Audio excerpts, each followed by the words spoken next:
Yeah, another draft physics video presentation. Yeah, brought to you by cancer sticks. I missed them. Anyway, kind of irrelevant. But anyway, all right, Baldy Catz. So, more on this attempt to provoke conversation, and he's basically making some argument that, like, say if a flat earther asked to interrogate his physics, I guess if the person had enough view numbers or something, he'd do it. Joe Rogan or something, sure, because he doesn't know anything.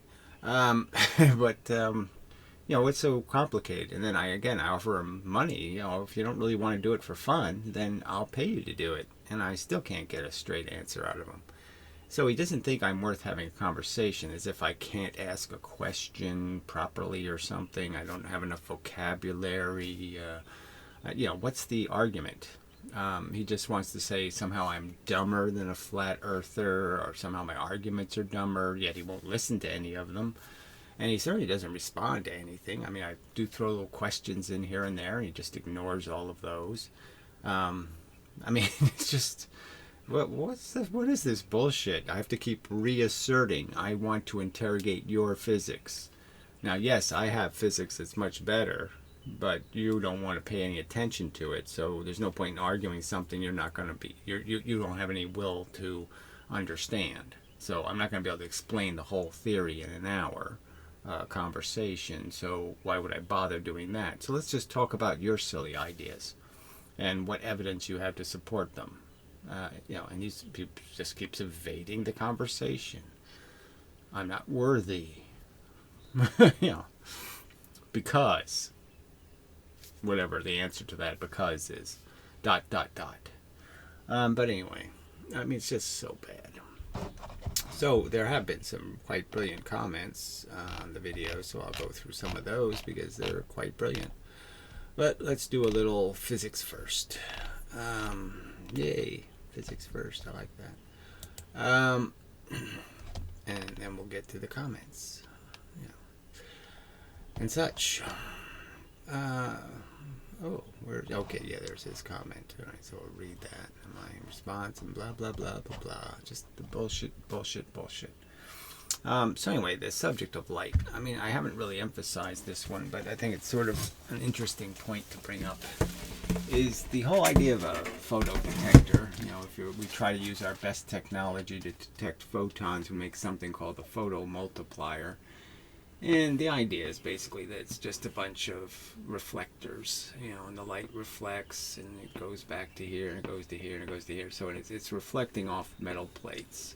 And the idea is each time it hits the plate, it magnifies the signal in the sense that the energy hits it, and the energy is magnified by bouncing electrons. So one electron shoots off of here, causes a cascade that 4 electrons hit on this plate, and then 16 electrons, and then 32 electrons, and you end up with a million, electrons, in the end. So let's just put a little opening on it. Okay. So the idea is a single little photon can go in and cause a great deal of cascading tension because you've created a system that wants to tip. So it's like you've rolled a ball to the very top of a little hill, and it's right on, the peak now, and you've balanced it there. And so any little wind, any little thing that hits it will knock the little ball down and cause a whole new catastrophe because you have a bunch of other little balls, and so they'll all get knocked down. So that's the idea of the amplifier, and that's all it is really. It's an amplifier.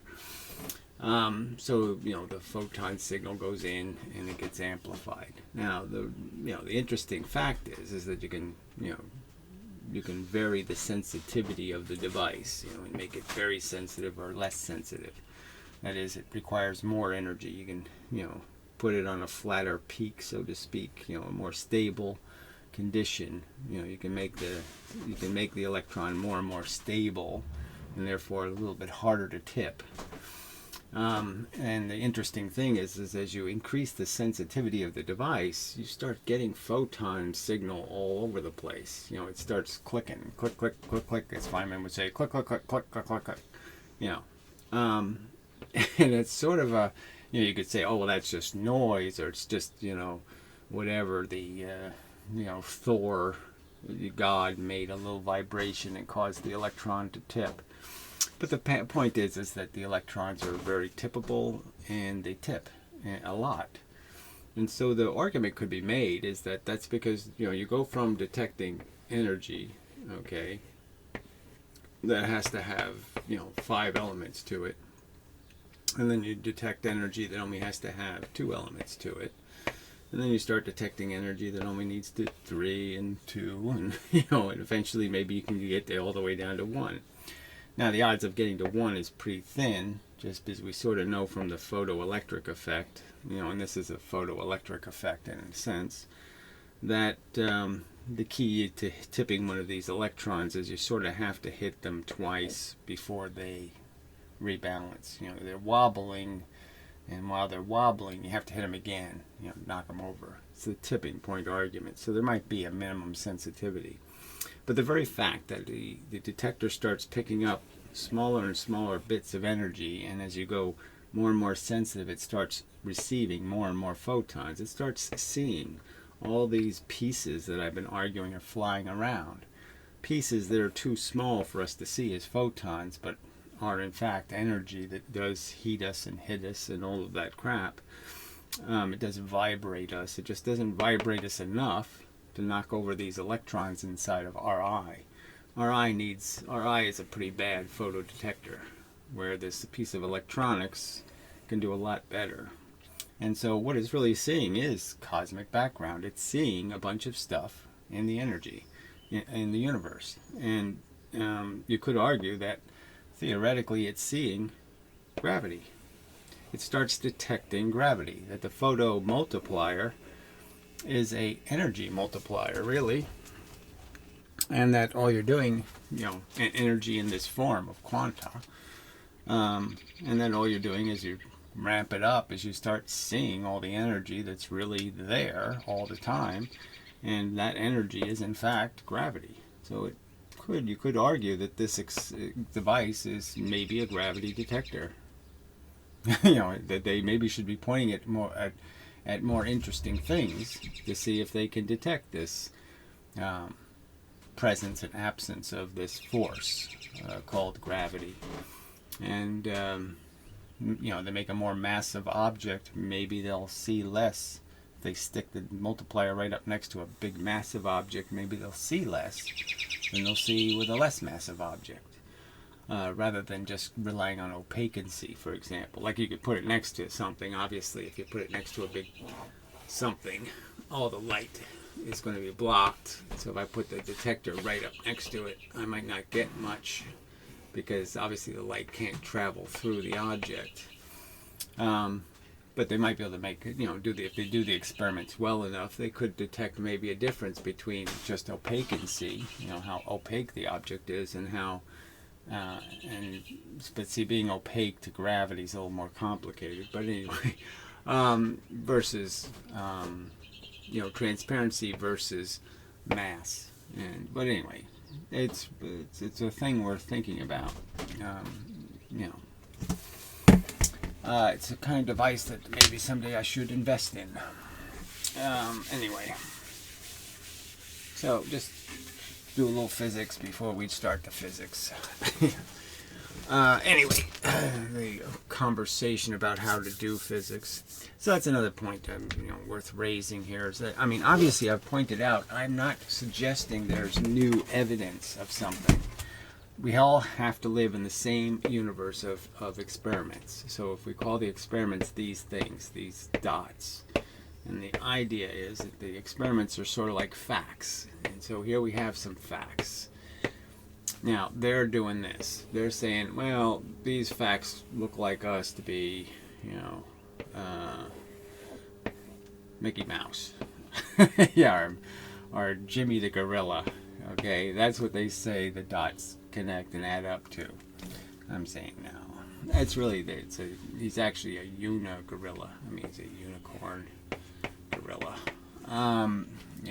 Because they're all phantasmical, and he's pink. But anyway, so all there are is the experiments. That's the information we have. We're all stuck with the same dots. Now they try to maneuver them by distortion, so they invent dots. Okay, we detected photons and decided what slit it went through. So they invented detector experiments, and then they take the experiments we know exist, like the single slit, and they do some Huygens thing to it and end up putting it over here, like somehow, oh, this diffraction. It's an interference of the double slit, some sort of, they play little games to try to move the dots into different locations so they can draw their funky little picture. And so we can have an argument about where the dots are, because some of their dots are just bullshit. They never repeated the Eddington experiment. It's sitting there as a dot. Oh, Eddington experiment. Well, the truth is that experiment sucks, and all the other experiments that confirm can be explained as scatter. Let's understand the scatter argument just for the sake of, they have some other experiments beside Eddington that indicates light is bent. But those experiments rely on this phenomenon. You have light coming from a source behind an object. And then some of the light, like we're here, I should draw this more like this. So you have energy coming from a source. And obviously the energy is spreading out, I would argue, in straight lines. Okay. But some of these straight lines end up creating light that we see. So we end up seeing this over here. Okay. And the problem is that there's atmospheres on these objects. And in the atmosphere there's particles, and particles scatter light. So the point is that when the light goes through, some of the light goes this way, some of the light goes that way, some of the light goes in all kinds of directions from scatter. And the truth is that, you could see the object from here, and you could see it from here, and you could see it from here. You could see it from any location because it's being scattered to all the locations. So even though you can see it from the blind spot from scatter, you can also see scatter over here. So it's the scatter goes everywhere. So one of the locations just happens to be the location of the scatter, just happens to be our location. So of course we get some of the light, early and in a place it shouldn't be because it's scattered. And so none of those experiments, none of the other experiments overcome this simple argument that it's scatter. So they'll say, oh yeah, it's not scatter, because we say it's not scatter, but that's it. They just say, it's not scatter, but it's scatter. They have no way of proving it's not scatter. They just say it isn't. So anyway, so they never confirm. So we have these dots they've put here, that says gravity bends light 2x, twice as much as any other substance in the universe. It's not a fact. It's not a real experiment. It's not anything. It's just something they made up. So we can't really agree on the dots, which is part of the problem.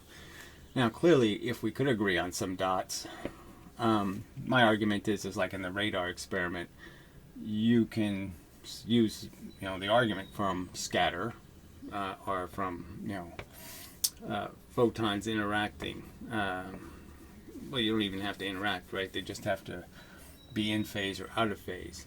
But the straight line force will explain the experiment just as well as a wave. And so we can connect the dots. I mean, they can connect them this way, okay, and say that's what it is. And I can just as easily connect them this way, okay, and say, no, that's what it is. My dots are just as good as their dots in that sense. And I would argue that my dots are even better because over here, the dots will connect much better if I connected these. So if I recognize straight line force here, straight line force works really well here too. And it works really well here. So I argue that my theory of light works for the polarizing film experiment.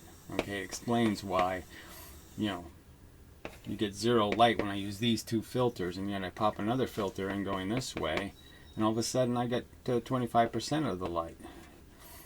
My theory is connected to this. So these dots end up being connected to these dots of experiments, and there's a continuity. And again, my theory unifies physics. All the forces are the same thing. They're all moving the same speed. They're all made of the same elements. So they're made of the same substance. That's just this stuff. Okay, stuff moving in a direction the speed of light. And in the case of magnetism, the stuff has a quality, red and blue, and the magnet merely filters.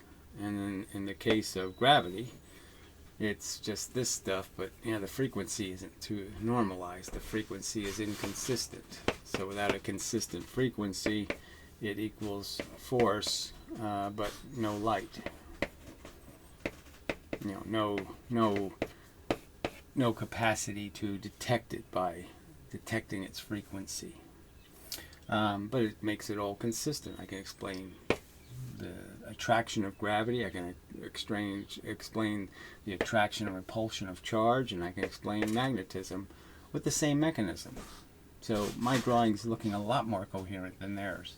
So even though we have fairly similar lines, we're connecting dots, my lines are drawing a picture that's coherent to all the dots, where their lines, one's going this way, one's going that way, bent spaces over here, quantum mechanics are over here, entanglements over here, antiparticles are over here, dark matter's over here. None of it connects in any kind of rational way. They'll never draw a picture out of it. They'll never connect those dots coherently, because it's not the right answer. It's plainly.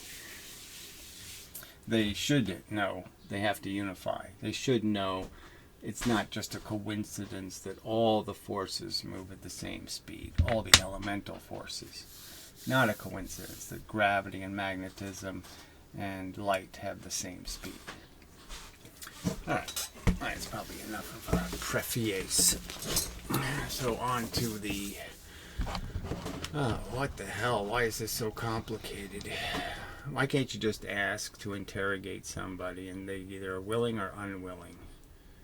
And unwilling for money is the part that seems kind of hilarious. I can't even pay you to do it? It's so onerous and against your principle somehow? I mean, if some retard walked up to me and said, insult me for an hour, here's $50. Yeah, I'd do it. I mean, shit, why not? So have you got any experimental evidence that backs your idea? So again, he keeps arguing experiments. I'm saying all the experiments back my idea, because I'm being honest to the experiments. Now, no, your experiments that you never did don't back my idea, like your detecting experiments that you never did. And clearly your wooey explanations of the experiment, in the sense that you say there's a new universe created or something. No, that's not my idea. But there's no experiment proving that. There's just an experiment showing a pattern on the wall. I say the pattern can be explained with little straight lines. You say the pattern has to be explained by creating 400 fields that are all waving into each other in some kind of magical field wavy bullshit. If not, there is very little for us to discuss. So again, I'm not asking you to discuss anything. I'm asking you to answer questions. See, I ask you a question like, well, why in the single slit are there 2 waves, yet in the double slit, as Young drew it, there's only 2 waves? If holes make 2 waves, single holes, why aren't there 4 waves coming out of the double slit? Huh? That's what I want to do. I want to ask you questions. I want to say to you, LIGO says, I can bounce a photon off mirrors 1,600 times back and forth. 1,600 times I can bounce it into a mirror. And the mirror, we know as a fact, okay, that the light goes into the mirror a certain amount of distance that might be, say, there's 25 nanometers worth of variation per interaction with the mirror. Well, let's let's give them every benefit of the doubt. We'll just say 15. Well, we'll say 10 nanometers, okay, worth of variation every time it hits one of those mirrors. So that's 1,600 plus another 0. Okay, so that's 16,000 nanometers worth of variation. Now, an atom is 0.5 nanometers, and a proton is 0.00000000000, well, 5, we'll say. Okay, and I'm giving them some real benefit of the doubt here. So somehow they can measure this tiny distance, right? You can see that. This tiny distance with a light beam that has variation in its length. The ruler has changed its length by more than 16,000 nanometers. So the the ruler is almost a micrometer or more is in error, more than a micrometer, and yet they're going to measure this distance with it accurately. How is that theoretically possible? That's one of the questions I like to ask you. What theory fixes this? And then I could also ask, Einstein never said anything about taking matter and converting it into bent space-time.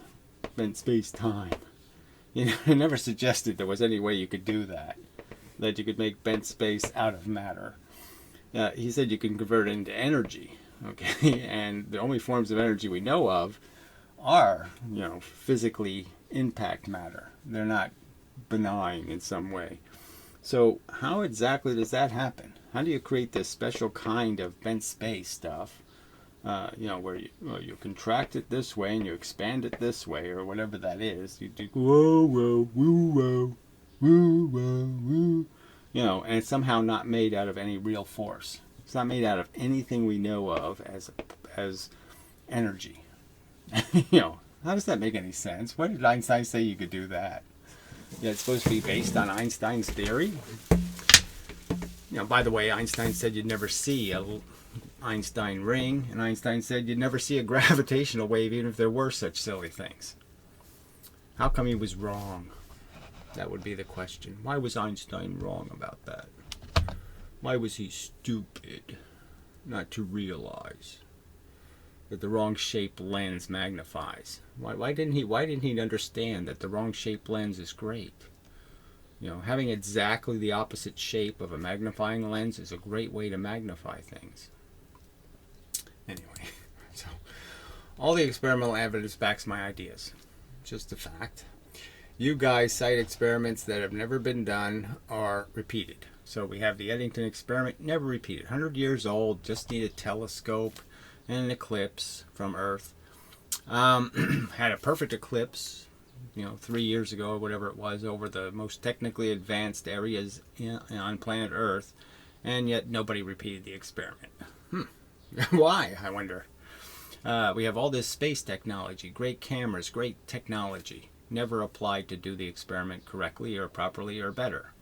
The experiment itself was a complete fake and fraud in the sense that both experimental teams had complete disasters and got terribly quality data. And you claim it proves something.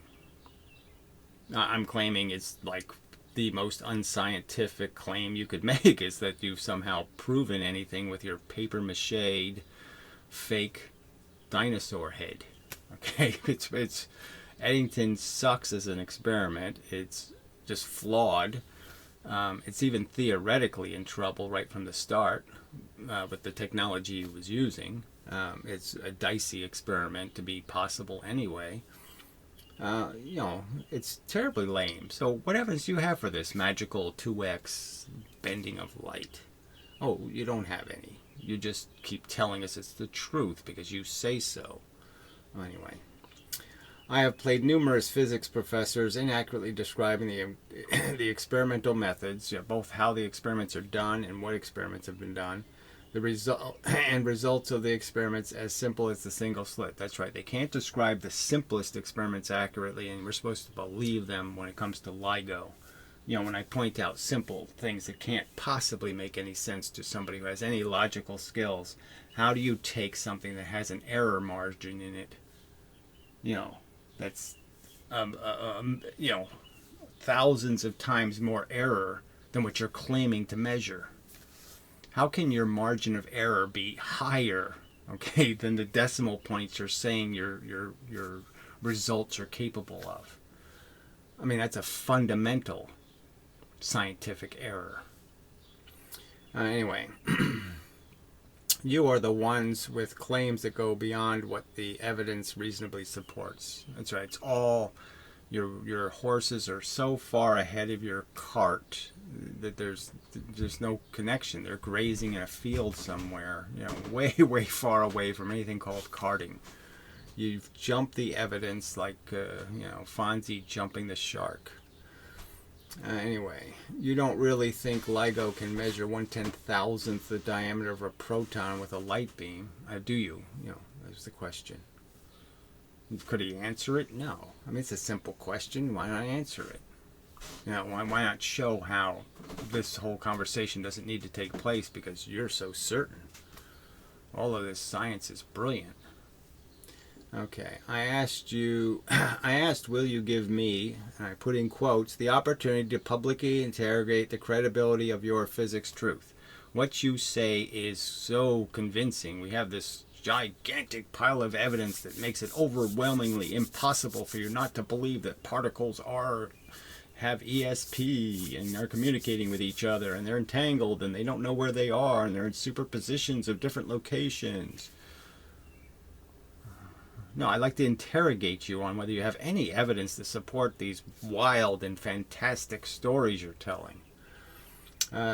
Your answer has been nothing but evasion. And that's all he's done is evade the simple question, the simple point. No, I don't want to because I don't. There's no advantage in me just demonstrating that I'm full of shit, and that's why he's evading it, because he's not going to win. Them being interrogated are just like the, it's that they don't want to be treated just like they treat other people. They just mock them and ridicule them, and they're retarded. But if somebody who's not retarded turns around and starts asking them some questions, all of a sudden they have to run away. I can't be interrogated. It's pathetic. So I don't know. Translation: you got confused and found out about a single slit, and all the intro classes were simplifications. So now I'm going to call all the professors liars.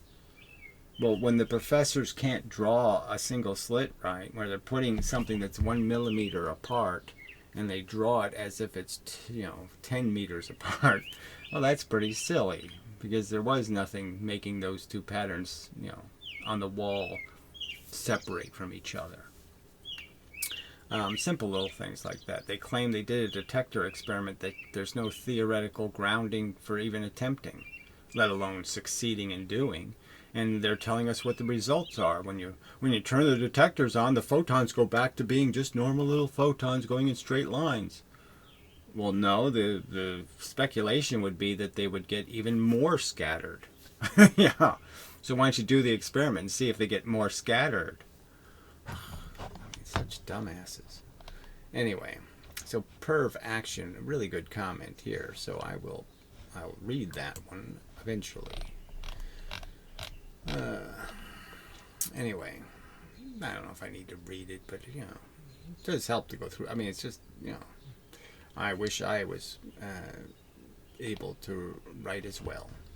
So he ridicules somebody who just says, you're a lame dumbass. You're a big fat phony. Yeah. So he has to respond to that, right? Like he hasn't seen a comment like that before. And he says, you are a child. So you look at all these flat earth debunkers and say to yourself, who's acting like a child? I mean, you Photoshop them, you do all kinds of horse shit, you insult their appearance, you insult their psychological, the fact that they are frankly crazy, some of them, and you mock it and make fun of it. I mean, you people are ridiculous. The Shills, you went on that show, didn't you? Baldy? Their tactics are what you agree with? They're not embarrassing physics with their tactics? Okay, is that how you think adults speak? Do you think there's any? Where's the adult commentary? The adult attacks on the flat earthers. How embarrassing for you. Well, you ought to be embarrassed. All right. So but he wastes time on that.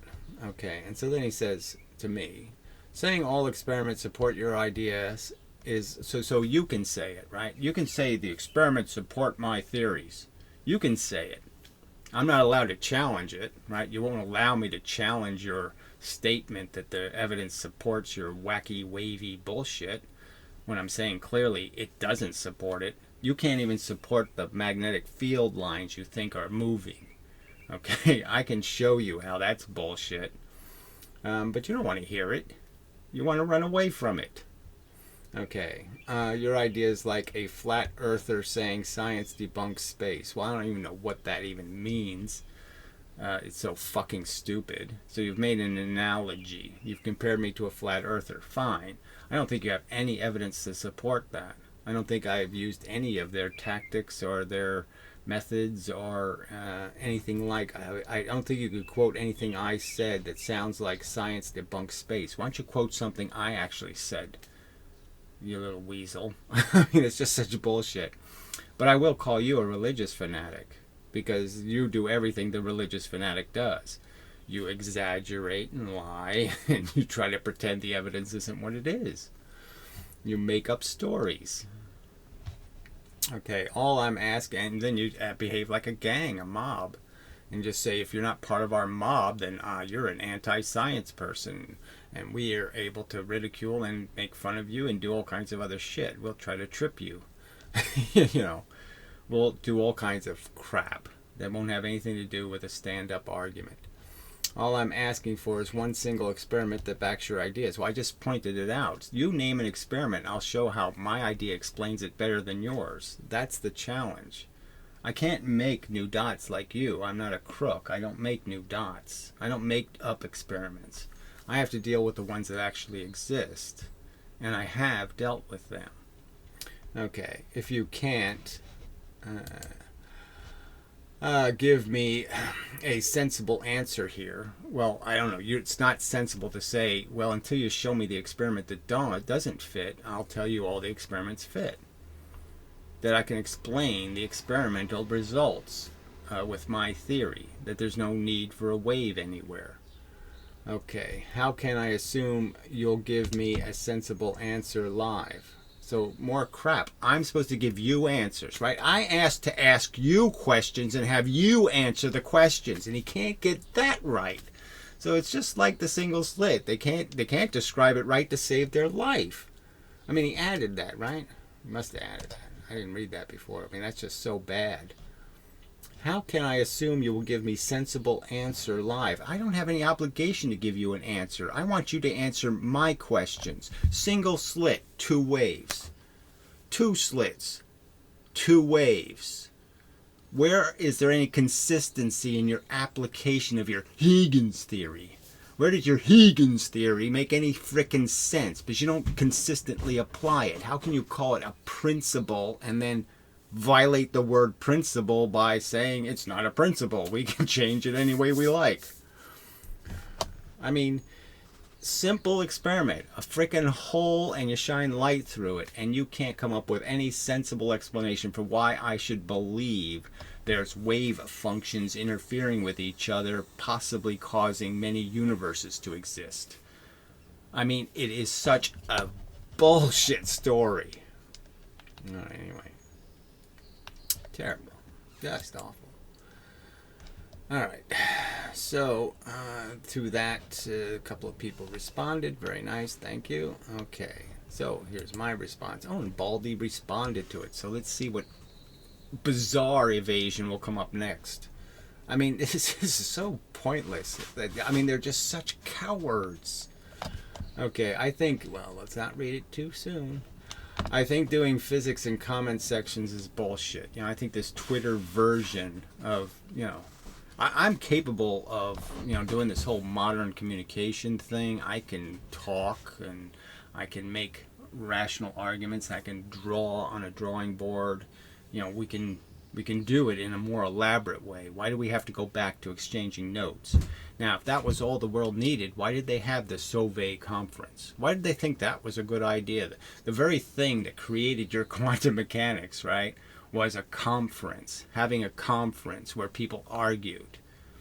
You don't think that's a productive way to do it? Instead, they should just exchange memos. I think doing physics in comments section is bullshit, but whatever. Starting with the single slit. Your theory states 2 wave things pop out. Then why not 4 wave things in the double slit? Okay, we won't have an answer to that, right?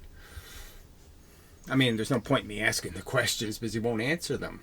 Speaking of the 2 slit, the math that actually works just sees 4 point sources. Yeah, turns out.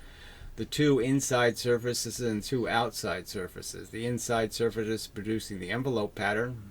Perfectly predictable. Smaller the opening, wider the pattern. Okay, wider the opening, narrower the bars. And the more distant outside surface is producing the smaller bar pattern. Yep, pretty simple. Light scatter at the surfaces provides a simple explanation for what is actually observed. The radio and radar 2 slit can be simply explained as signal jamming. That is, you can just draw the straight lines from the 2 sources and recognize that when they're out of phase, our radios aren't going to be able to decipher the 2 equal signals.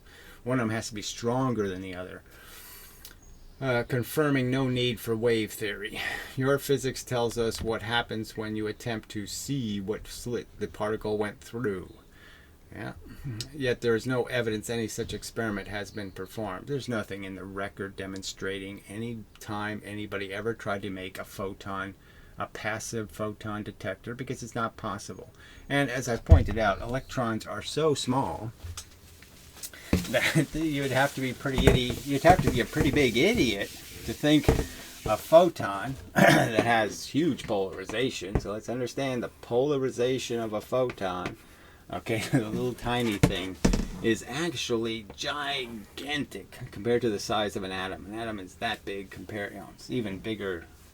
And so this photon, this huge thing, somehow interacts with this little tiny thing and bounces off of it.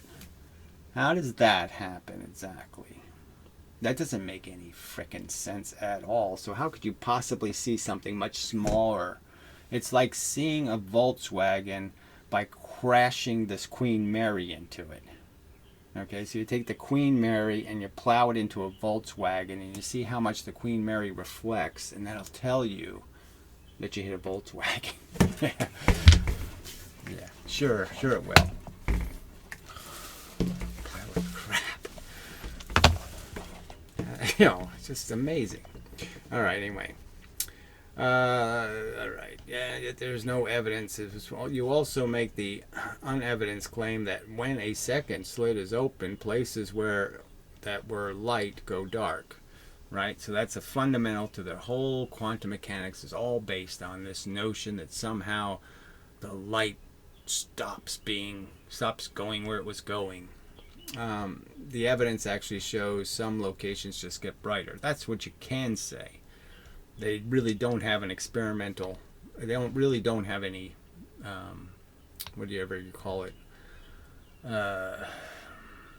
Editor-approved papers. Any real experiment demonstrating an actual going dark. All right, so let's see what he says. No, it does not state 2 wave things pop out. Okay, so then how do you get the interference then? So in the single slit, how do you get interference if your argument isn't it's wave interference? So there he states it. Okay. It states every point is a slit behaves like a point source of light. That doesn't explain how there's 2 point sources that you only care about. All your vector math is from 2 sources.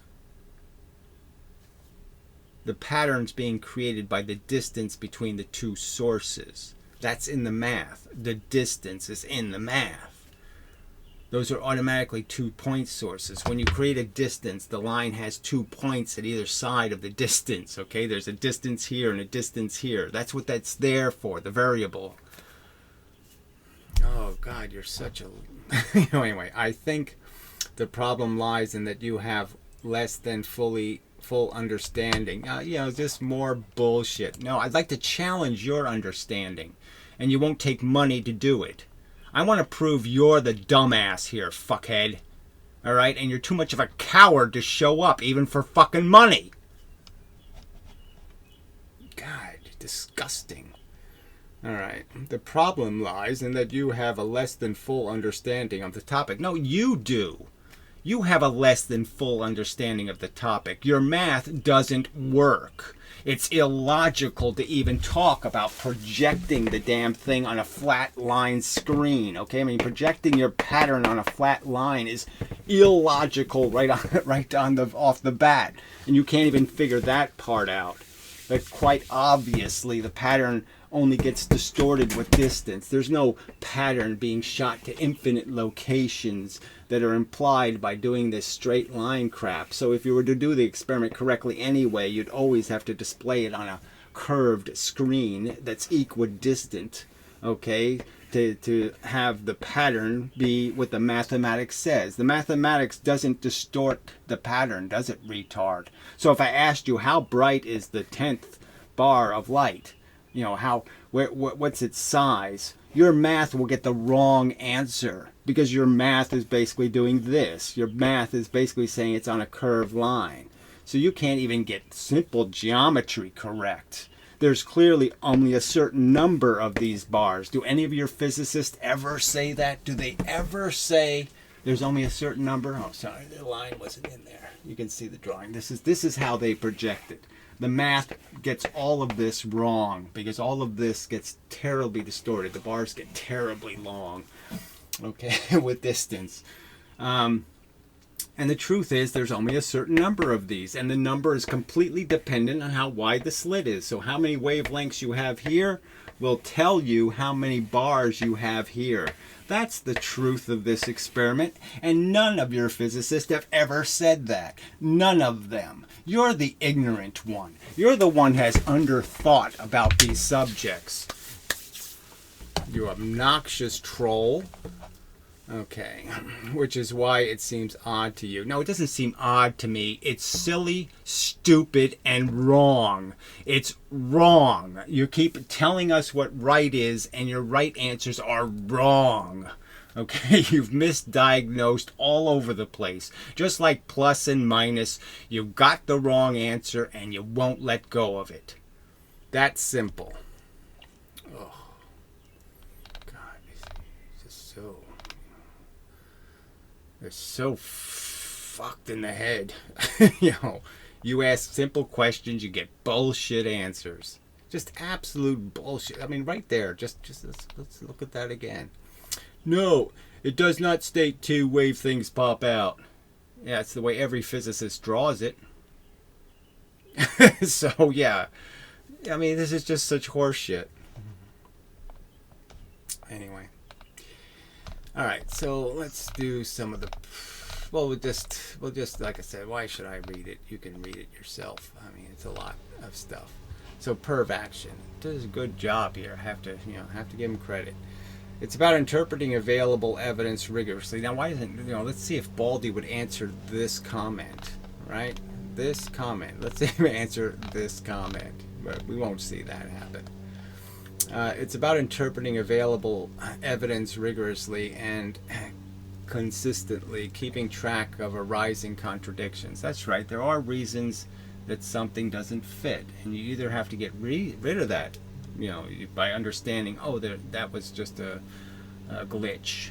There's a reason. It's just like this straight line argument, right? I mean, there's a reason why. You could say, hey, the math doesn't work. These bars are getting too big out here. The math isn't predicting that accurately. You could understand, oh yeah, well that's because, we have this straight line and it's straight line force and we're making the lines longer than they really are, And so we've broken our view of the experiment by distorting it. Just like if you played a movie on a flat screen like that, a very wide screen movie, everything would get horribly distorted on the edges. So oh, okay, we can just fix that by bending the screen, and now we'll get the accurate results, and now the math will actually predict the actual location and the actual size. And then once we understand that it's only a 90-degree curve, and it goes from zero difference here, to complete difference here. So the length of the lines is the most different here, and it's the least different here. And all of this is just a representation of the different points in which they're back in phase.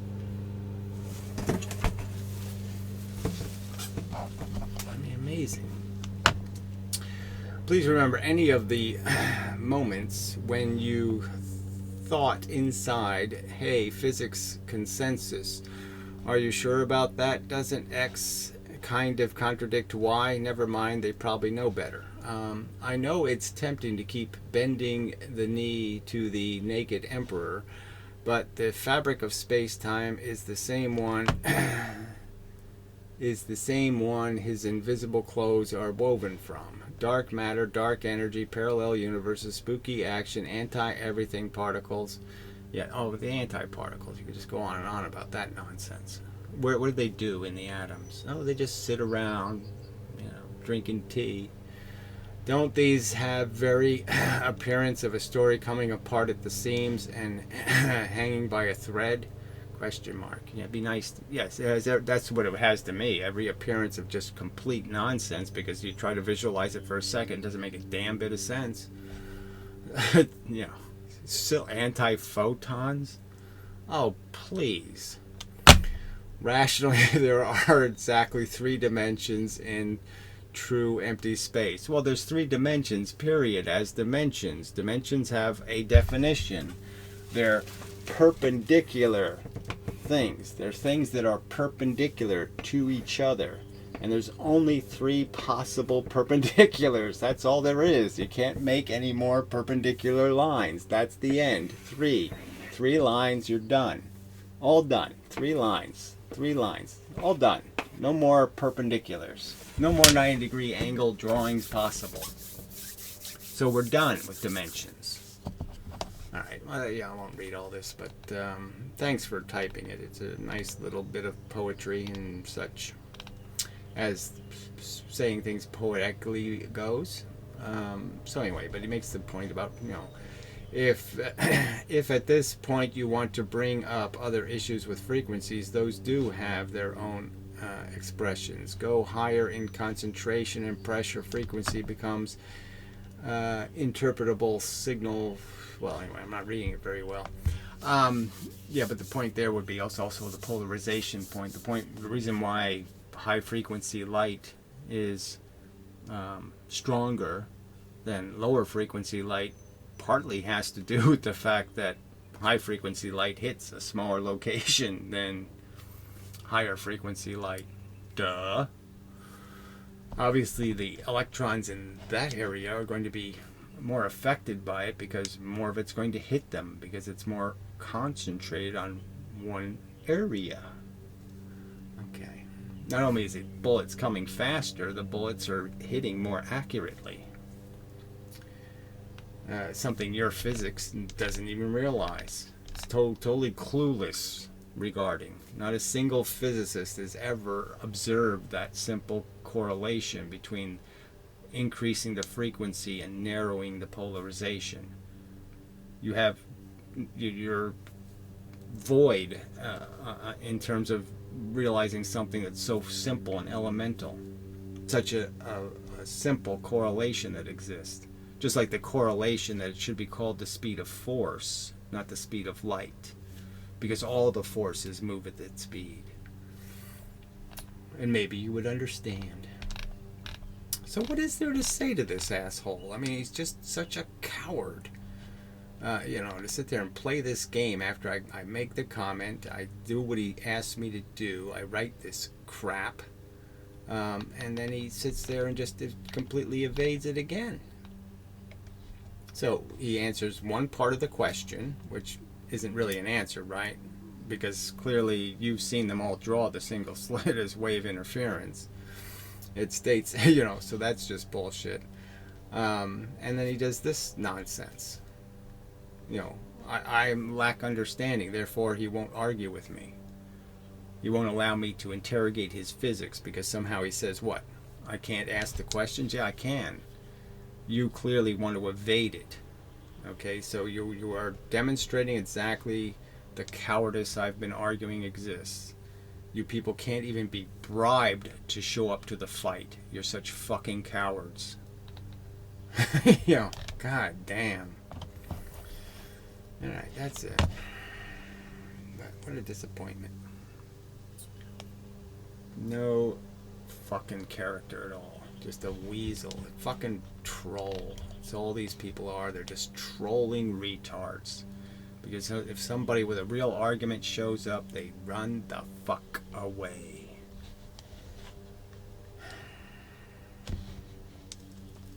Again, I'm offering. What's your price, fuckhead? If somebody made a video saying, yes, Gary, I'll pay you $100 for me to ridicule you, I'm all in. How much trouble is that going to be? You know, he'll ask me some questions and what? I'll just sit here and ignore them? Yeah. Why are you so afraid? What are you afraid will happen in the video? I'll ask you questions like, why is black blackish?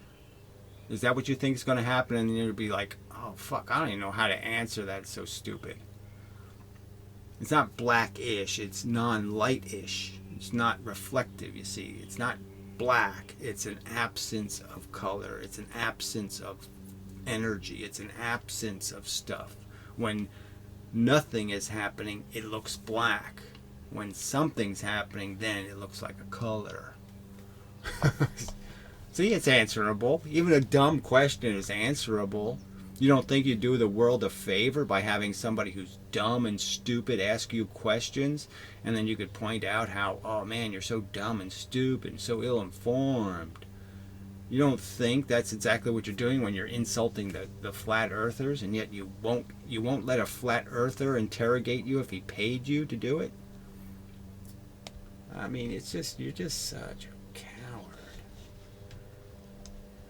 Fear. That's all I smell in this room. Is your fear. This virtual room. Virtual photon. I don't need that.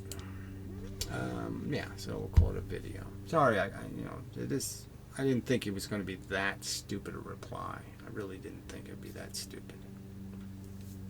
That vacuous again.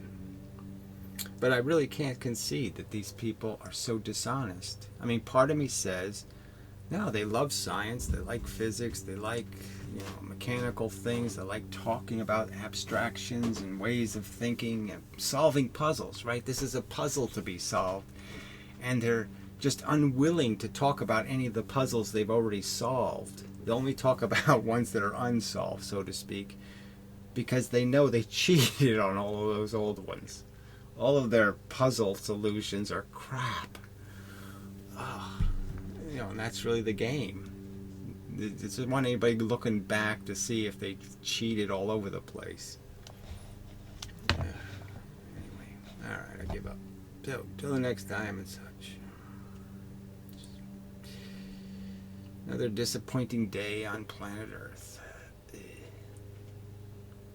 Planet of the lying, cheating, weaselly scum.